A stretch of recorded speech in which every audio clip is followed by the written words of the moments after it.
As the not only is the landscape for the business itself changing, but leaders are going to have to change how they actually lead. This is why what we do is so incredibly important, because frameworks are incredibly important for making change, right? So when we focus on outcomes, and I know that it seems simplistic and theoretical, but practically we found over time that knowing what it is that you're trying to achieve can lead to a completely different set of actions. So instead of people spending and wasting time searching for answers in data, we can compile all that data into a warehouse, link it into our LLM, ask necessary questions that are all about identifying specific opportunities. Why is that important? Because when I think about people, I don't want to let go a bunch of people in the company who might have a subset of skills that we've been able to capture in data over the course of time, because they fit into the category of people who can be upskilled,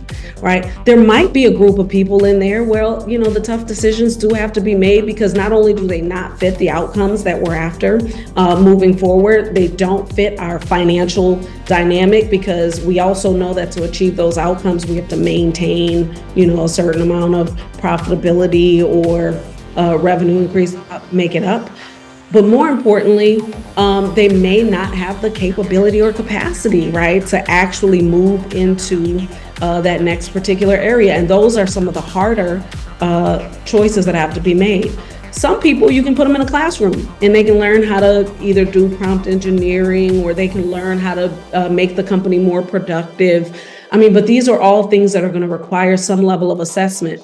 But in order to even get to that assessment, the way that people think about leadership is going to have to be more purposeful and intentful. So that alone has nothing to do with artificial intelligence at first, right? It's all about them knowing what are they actually doing, like what business problems are we actually trying to solve. So I bring it full circle back to that people are the core of the whole thing, and that before we start making any sort of decisions about what to do with those people, we have to be very clear about what it is that we're trying to achieve. And this is from the largest to the smallest of organizations.